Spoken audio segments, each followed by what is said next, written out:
நிர்மலா என்கிட்ட பேசினதும் மனசே சரியில்லடா. கிளம்பும்போது அம்மா கிட்ட அப்படியெல்லாம் பேசிட்டேன். அதோட ஃபோனில் வேற பேச முடியலையா, என்னமோ மாதிரி இருக்கு. சரி, எத்தனை மணிக்கு பஸ்? 7 மணிக்கு. சரி, நீ பார்த்துக்க, நான் கிளம்புறேன். சரி.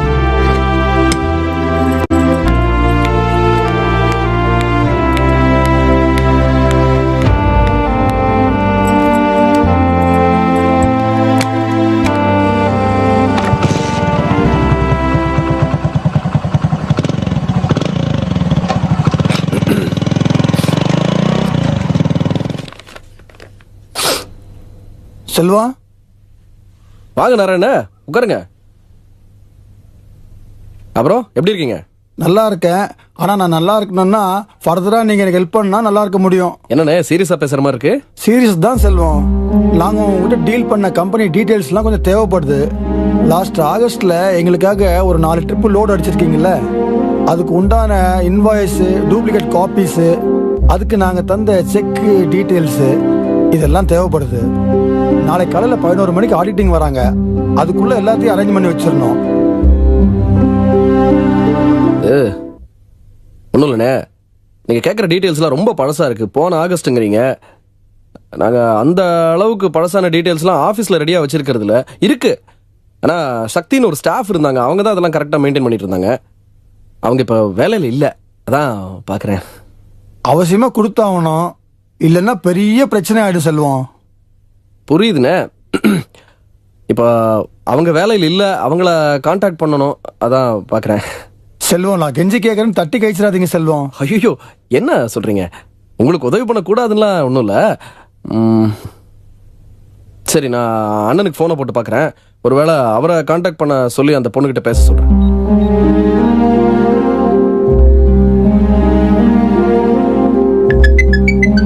ஐயோ, என்னது? அண்ணன் ஃபோன் எங்கே விட்டுட்டு போயிட்டாரு?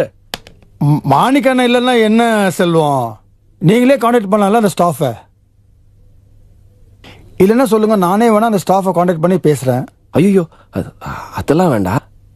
சரி, நாளைக்கு காலையில் 11 மணிக்கு தானே ஆடிட்டிங்னு சொன்னீங்க. 10 மணிக்கெல்லாம் நீங்கள் கேட்ட டீட்டெயில்ஸ்லாம் ரெடி பண்ணி வைக்கிறேன்.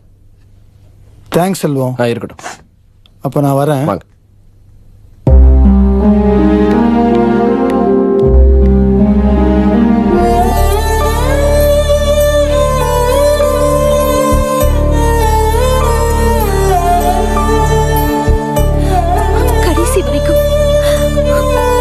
கொஞ்சம் கூட நிம்மதியா இருக்க கூடாதுன்னு கங்கணம் கட்டிட்டு அலையிறாரு. இதெல்லாம் சரியாயிடுங்கிற நம்பிக்கை எனக்கு சுத்தமா போயிடுச்சு. அழுவதில்ல, போன ஜென்மத்துல நாம தனித்தனியா செஞ்ச பாவம் தான் இந்த ஜென்மத்துல ஒன்னா சேர்ந்து அந்த ரவி ரூபத்துல வந்திருக்கு. ஐயோ, அவர் பேசுறத கேட்கும் போது அருவருப்பா இருந்துச்சு. காது கூசி போற அளவுக்கு அவ்வளவு அசிங்கமா பேசுறாரு. என்னதான் இருந்தாலும் மோசனை கை நீட்டிக்க கூடாது, எல்லாமே பேச்சோட நிறுத்திருக்கணும். ஆனா அவரும் அப்படி பேசலையே. கோவம் வந்துச்சுன்னா அவரை கண்ட்ரோல் பண்ணவே முடியல.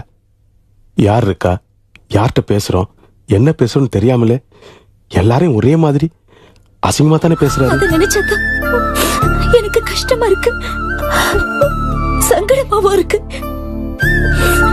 இது வரைக்கும் என்ன மட்டுமே நோகடிச்சிட்டு இருந்தவரு இப்போ நம்ம குடும்பத்துல இருக்கிற எல்லாரையும் கேவலமா பேசுறாரு. வர வர எல்லாரையும் அசிங்கமா பேசுறாரு. இப்படியே போயிட்டு இருந்ததுன்னா நான் யார் முகத்திலே முழிக்க முடியாதபடி ஆயிடும் போல இருக்கு. முன்னாடி எல்லாம் அந்த ராஜாத்தை தான் பிரச்சனை பண்ணும். இப்ப என்னடானா போறேன் போறேன்னுட்டு அந்த பிரச்சனை எல்லாம் ஒரு பெரிய மூட்டையா கட்டி இந்த ராஜா உன் பொறுப்புன்னு ரவி தலையில போட்டுட்டு போன மாதிரி ஆயிடுச்சு. படுபாவி மவ புலம்ப வச்சுட்டான். என்ன மனுஷன் அந்த ஆளு. சரோ, மாப்பிள்ளத்துக்கு வாங்க வாங்க வாங்க வாங்கண்ணே. நீங்க எல்லாம் மனசுல என்ன நினைச்சுக்கிட்டு இருக்கீங்க? இல்ல, எங்க அம்மாவை பத்தி தப்பு தப்பா பேசுறதுக்காக தான் எங்க கூட்டணி சேர்ந்திருக்கீங்களா? இல்லங்க, வந்து என்ன இல்ல, அதான் காதால கேட்டனே. இல்ல சார், பேச்சுவாக்கில என்ன ஆளாளுக்கு சப்ப கட்டு கட்டுறீங்க? அந்த ரவி ஒரு ஈன பிறவி, அந்த கழுதை எங்க அம்மா ஒன்னா. உங்க நிம்மதியெல்லாம் கெடுக்கணும்னு எங்க அம்மா அழைச்சாங்களா? அதான் உங்க சங்காத்தமே வேண்டான்னு வனவாசம் போற மாதிரி அங்க போய் உட்காந்துருக்காங்க. அவங்கள பத்தி புரணி பேசுறீங்க. எங்க அம்மா உங்களை பத்தி எல்லாம் நினைச்சு கூட பாக்குறது இல்ல. அவங்க தலையை உருட்டுறீங்க. அசிங்கமா இல்ல? மாமா அக்கா ஏதோ வாய் தவறி வாய் ஃப்ரீ. யார பத்தி வேணா என்ன வேணா பேசலாமா? ஒண்ணு மட்டும் நல்லா தெரிஞ்சுக்கிட்டேன். உங்களுக்கு எல்லாம் எங்க அம்மா மேல எவ்வளவு குரோதம், எவ்வளவு வெறுப்பு இருக்குங்கிறது நல்லா தெரிஞ்சுக்கிட்டேங்க. உங்க எண்ணத்துக்கு தகுந்த மாதிரி தான் எங்க அம்மா என்ன விட்டு தனியா போய் எங்கேயோ இருந்து கஷ்டப்படுறாங்க. அதுக்கேத்த மாதிரி நானும் அங்க போய் அவங்கள பார்த்து சண்டை போட்டு வர மாதிரி ஆயிப்போச்சு. இப்ப சந்தோஷமா? எல்லாம் நல்லா சந்தோஷப்படுங்க. இப்ப தெரிஞ்சுக்கிட்டியா உங்க வீட்டு ஆளுங்களை பத்தி? இவங்களுக்கெல்லாம் நான் வேணும், ஆனா எங்க அம்மா வேண்டாம். எங்க அம்மா குடும்பக்காரி, எல்லாரும் மனசையும் நோக்கடிக்கிறவங்க, குடிய கெடுக்கிறவங்க. உங்க எண்ணம் எல்லாம் பார்த்து அப்படியே ரொம்ப சந்தோஷத்துல பூரிச்சு போறீங்க. ரொம்ப நல்லா இருக்கு. ஏய் வாடி.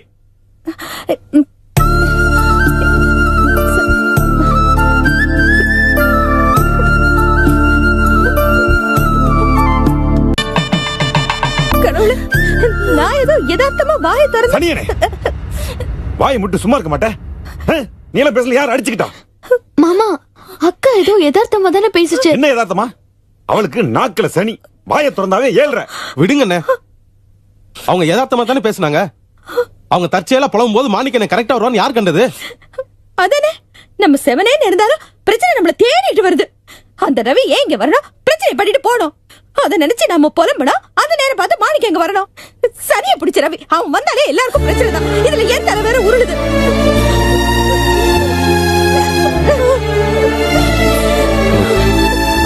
அண்ணி போதும், நீ விட்டுருங்க. இந்த பேச்சு இனிமே யாரும் பேச வேணாம், யார் மனசையும் கஷ்டப்படுத்த வேணாம். விட்டுருங்க நீ. இல்ல கோபி, இப்ப பாரு நான் தான் எல்லாருக்கும் கெட்ட பிள்ளை ஆயிட்டேன். ஆனா மனசார நான் யாருக்குமே எந்த கெடுதலும் நினைச்சது இல்ல. அறிவு வேணும்டி. தப்பு பண்ணிட்டு நல்ல பேர் வாங்குறதுக்கு அறிவு வேணும். நீ தவள மாதிரிடி, லவோ லிவன் கத்தி நல்லா வாங்கி கட்டிக்குவ. கூறு கட்ட கூறு கட்ட. ஆமா, இந்த பிரச்சனை வச்சு இன்னொரு 6 மாசம் என் தலையை உருட்டுவீங்க. சண்டை நடந்தது போதாதா? இப்ப நீங்க 2 பேரும் அடிச்சுக்கணுமா? விட்டுருங்கண்ணே, போதும். இனிமே யாரும் இத பத்தி பேசவே வேணாம். அண்ணி போங்க, நீ மாமாக்கு ஏதாவது காஃபி போட்டு கொடுங்க.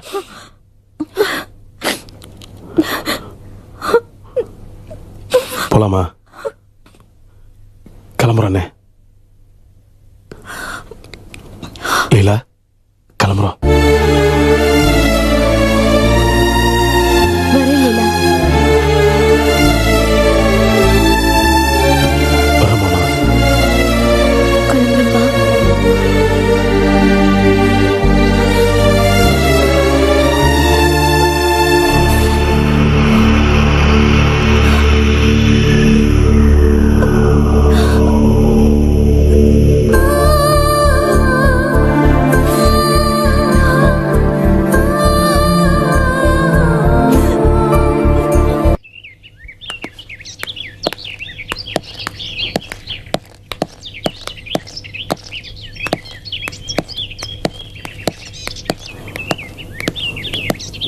விஜய், இப்படியே ரவி வீட்டுக்கு போய் ரவியை பார்த்துட்டு வந்துடலாமா? எதுக்குங்க அவரை போய் பார்க்கணும்? இல்ல, முழுக்க முழுக்க அவர் ஒரு தப்பான ஆளுதான். கொஞ்சம் கூட அவருடைய செயல்களை நியாயப்படுத்த முடியாது. ஆனா நம்ம எல்லாரும் ஒரு பக்கம் இருந்துகிட்டு அவர் மட்டும் தனியா போறதை பார்க்கும்போது கொஞ்சம் கஷ்டமா இருக்கு. ஒரு விதத்துல பார்த்தா இன்னும் அவர் மனசுக்குள்ள சிக்கலை ஏற்படுத்திடும். எனக்கு என்ன தோணுதுன்னா, அவர் வீட்டுக்கு போய் அவரை பார்த்து ஆறுதலா 4 வார்த்தை சொல்லாமன்னு தோணுது. நீங்க வீணா வம்ப விலைக்கு வாங்குறீங்க. இங்கே அவர் உங்களை அப்படி திட்டினாரு, அங்க போனா இன்னும் திட்டுவாரு. எதுக்குங்க அதெல்லாம்? திட்டுவார்னு எதிர்பார்த்து தானே போறோம். அதையே நம்ம பெருசுபடுத்தணும். இங்க பார், ஒருவேளை நம்ம பேசுறது அவருக்குள்ள ஒரு மாற்றத்தை ஏற்படுத்தினா அதுக்கு ஒரு வாய்ப்பு இருக்கு இல்லையா? போலாம் விஜி, போய் பார்க்கலாம். வாங்கி கட்டிக்கணும்னு முடிவு பண்ணிட்டீங்க. சரி வாங்க போலாம்.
ரவி,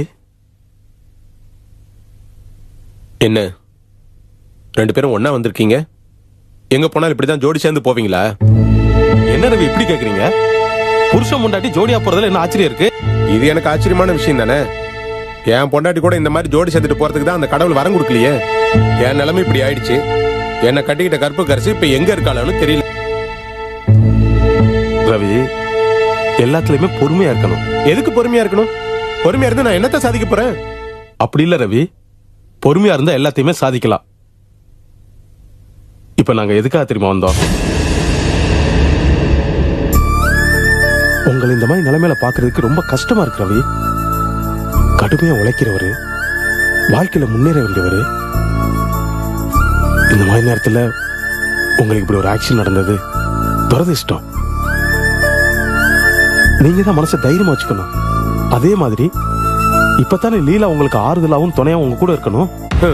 நீ சொன்னதுலயே நம்பர் 1 ஜோக்கு இதுதான்யா. பிரச்சனையே அவதானே.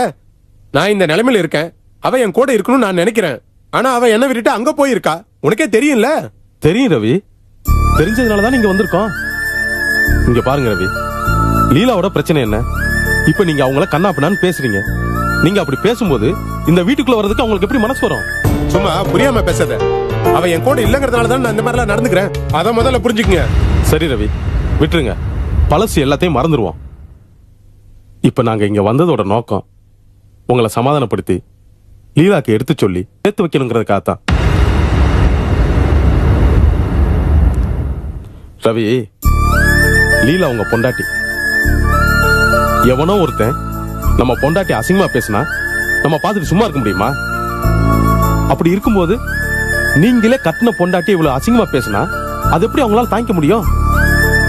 இப்படி அசிங்கமா பேசுறதையெல்லாம் நீங்களும் கொஞ்சம் அவாய்ட் பண்ணலாம் இல்லையா? ஆமா மாமா, லீலாவும் இதே தான் சொல்லி எந்நேரமும் அழுதுட்டு இருக்கா. நீங்க இதே மாதிரி பேசிட்டு இருந்தா அவளும் எத்தனை நாளைக்கு தான் தாங்கிட்டு இருப்பா? அந்த மாதிரி பேசுறது கூட எனக்கு என்ன தலையெழுத்தா? நான் பேசுறதுக்கு ஒரு காரணம் இருக்கு. என்ன இந்த நிலைமையில விட்டுட்டு அவ பாட்டுக்கு வேலைக்கு போறா. காலையில போயிட்டு சாயந்தரம் வரா. ஏன் இந்த மாதிரிலாம் நடந்துக்கிறேன்னா உன்னை தலைமுடிட்டு போறேன்னு போயிட்டே இருக்கா. அவளை ஏதாவது கேக்குறீங்களா? உங்களுக்கு இழிச்சவா இந்த ரவி தானே. அதனாலதான் என்கிட்ட வந்து கேள்வி கேக்குறீங்க. மாமா, லீலா உங்களை பத்தி வேற எந்த குறையாவது சொல்லிருக்காளா? நீங்க ஏன் இந்த மாதிரி பேசுறீங்கன்னு தானே கேக்குறா. ஏன் கேட்க மாட்டா? நீங்களே பாத்தீங்களா என் நிலைமைய? இந்த நிலைமையில பிளாட்பாரத்துல போய் உட்கார்ந்தா கூட 5 பைசா 10 பைசா போடுவாங்க. அவங்களுக்கு இருக்கிற இறக்கம் கூட இவளுக்கு இல்ல. ரவி, இத மாத்தி மாத்தி பேசிட்டு இருந்தோம்னா இந்த பிரச்சனை முடியாது, வளரத்தான் செய்யும். நம்ம இதுக்கு ஏதாவது ஒரு முடிவுக்கு வரணும் இல்லையா? இங்க பாருங்க, உங்களுக்கு என்ன பிரச்சனை, லீலா உங்கள்ட்ட எப்படி நடந்துக்கணும் அதை சொல்லுங்க, என்ன செய்யலாம்னு பார்க்கலாம். இத பாருங்க, அவளோட நான் சேர்ந்து வாழணும்னு தான் ஆசைப்படுறேன். அவ என் பக்கத்துல இருக்கணும்னு தான் நினைக்கிறேன். அவதான் அப்படி இப்படின்னு காரணம் சொல்லி என்னை விட்டு வேலைக்கு போறதுக்காக வேலைக்கு போற மாதிரி தெரியுது. இவ்வளவுதானே? இது எல்லாமே ஈஸியா சரி பண்ணக்கூடிய விஷயம். என் பொறுப்புல விடுங்க. ஆனா அதுக்கு முன்னாடி நீங்க மாமா கிட்டே ஒரு வார்த்தை பேசுங்க. இது அவர் வேலை பார்க்குற கம்பெனியோட அட்ரஸ். இந்த அட்ரஸ் நீங்க ஃபோன் பண்ணி பேசுங்க, நானும் அவர்கிட்ட பேசுறேன். ஆனா ஒண்ணு மாமா, இது வரைக்கும் எப்படியோ இனிமேலாவது லீலா கிட்டயும் குழந்தைகிட்டயும் நல்லபடியா நடந்துக்க முயற்சி பண்ணுங்க. இத்தனை நாளா நீங்க எப்படி நடந்துக்கிட்டீங்கன்னு எல்லாருக்கும் தெரியும். இந்த பிரச்சனை தீரணும்னா கொஞ்சம் கொஞ்சமா அவங்கவுங்க குணத்தை மாத்திக்கிறதா நல்லது.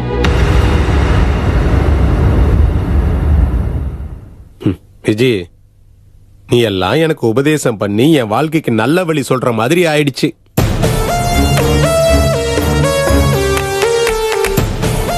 நீ வாழ்ந்த வாழ்க்கைக்கும் நடந்த நடத்திக்கும் உங்ககிட்ட எல்லாம் நான் தலை குனிஞ்சு பதில் சொல்ல வேண்டிய நிலைமை வந்திருக்கு.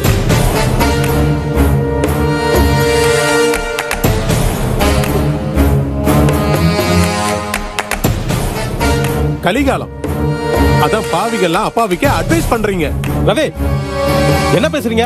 உண்மைதான் சொல்றேன். கல்யாணத்துக்கு முன்னாடி விஜய்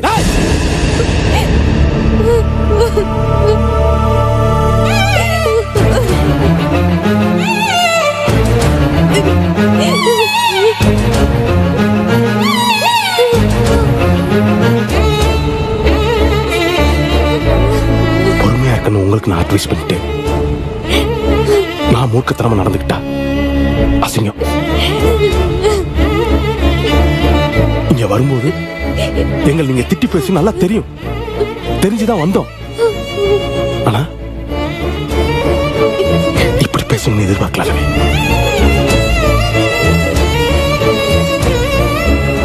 அங்க 4 பேருக்கு முன்னாடி அடி வாங்கி அவமானப்பட்டு தனியா ஆளா நொந்து போய் வந்து கிடப்பீங்களே, உங்களை பார்த்து 4 வார்த்தை ஆறுதலா பேச நினைச்சுதான் வந்தோம். ஆனா வாழ்க்கையிலே மறக்க முடியாத அளவுக்கு பேசிட்டீங்க ரவி.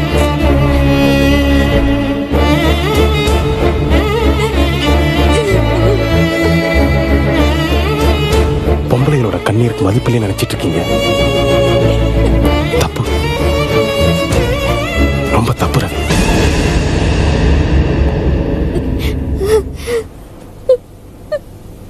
விஜய், யோ இல்லையா, என் பிரச்சனை பேசுறது மட்டும் என் வீடு தேடி வந்தல, இப்போ உன் பிரச்சனை பேசும்போது நீ பாட்டு கிளம்பி போற. உன் பொண்டாட்டி பெரிய என் பொண்டாட்டியை பத்தி பேசுறதுக்கு எவனுக்கு அருகதை இல்லை. அடியா அடி, பாடி கடிச்சிட்டா போஸ் அடிச்சிட்டா, நீ மட்டும் தான் அடிக்கல. அடி, அவன்கிட்ட போய் சொல்ல, அவன் இன்னும் ரொம்ப சந்தோஷப்படுவான். அடியா அடியா அடியா, ஏன் போற? தினமரம் அப்படிங்களாம் சேர்ந்து அடிச்சுதான் இருக்கட்டும். கை கால் விளக்காதவன் அடிச்சுதா ஊர்ல இருக்கிறவங்க பேசிக்கிட்டோம். அடியா, ஏன் அடிக்காத போற?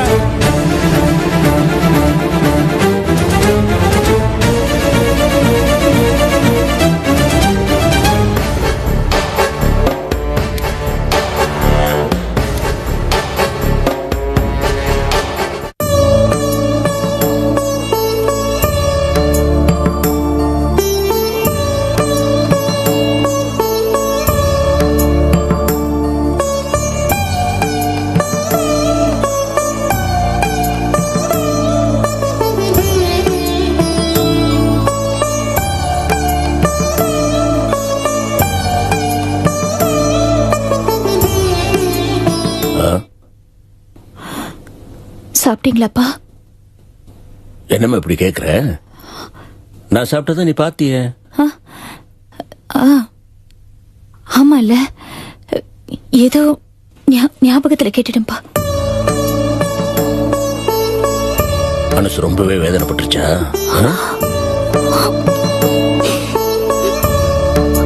ஆமாப்பா. உனக்கு நான் என்னடா ஆறுதல் சொல்லுவேன்?